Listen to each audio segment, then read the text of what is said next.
আল্লাহ রাসূল প্রত্যেকটা জায়গায় যে দাওয়াত দিচ্ছেন এটা কাফেরদের কানে পৌঁছাইছেন, সন্তানদের কানে পৌঁছায়, এমপি মন্ত্রীদের কানে পৌঁছাইছেন।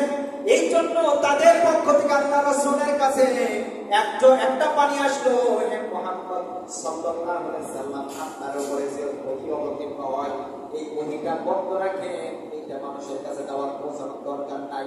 সুতরাং তোমাকে আমরা এত পরিমাণ সম্পদ দেব, এত পরিমাণ তোমাকে ধনাঢ্য করে দেব, এই আরব গোষ্ঠীর ভিতরে সব থেকে ধনী মেয়ে তোমাকে দেওয়া হবে, সব থেকে ধনী বংশে তোমাকে দিয়ে দেওয়া হবে, সব থেকে সুন্দর মেয়ে তোমাকে দেওয়া হবে।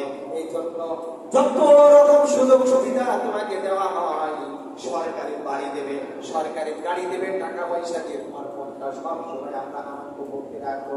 সুতরাং তোমরা ওই দিন থেকে এসে আমাদের দিনের ভিতরে দলভুক্ত হয়ে যাও। আল্লাহ রাসূল কি গ্রহণ করেছিলেন? গ্রহণ করেন নাই। আল্লাহ রাসূল গ্রহণ করলেন না।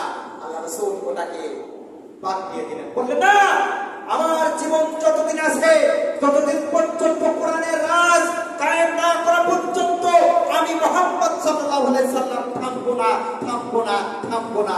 কথা বলেন আল্লাহু আকবার। এইবার দ্বিতীয় অফার আসলো। আবু তালিব যখন বিছানা শয্যা অবস্থায়, মৃত্যু শয্যা অবস্থায় বিছানাগত, এই মুহূর্তে কাফের বেঈমানরা আবু তালিবের কাছে এসে বলতেছেন, ও আবু তালিব, তুমি তো আর বেশি দিন বাঁচবা না, বিছানাগত হয়ে গেছো, মৃত্যু শয্যায় অবস্থায়।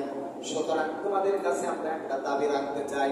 সেই দাবিটা হলো, তোমার ভাস্তি যে পরিমাণ উঠে পড়ে লেগেছে, সুতরাং কোরআনের কথা বলতেছে মানুষের কাছে কাছে যে দাওয়াত প্রদান করছে, এটা আমাদের ভালো লাগে না।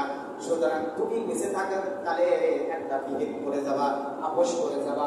সুতরাং তার দিন অফ থাকবে, আর আমাদের দিনটা যদি সে গ্রহণ করে ভালো, সুতরাং এটাও যদি না মানে তাহলে তার দিন আমরা কিছু গ্রহণ করব, আর আমাদের দিন সেও কিছু গ্রহণ করবে। সুতরাং আপোষ মীমাংসা করে নিলে ভালো হয়। সুতরাং তুমি বেঁচে থাকা কালে এই আপোষটা আমাদের ভিতরে তুমি করে দেবা। বিশ্ব নবীকে ডাকা হলো। ডাকার পরে আল্লাহর নবী সাল্লাল্লাহু আলাইহি সাল্লাম উপস্থিত হলেন। আবু তালিব বলতেছেন, ও কলিজার টুকরা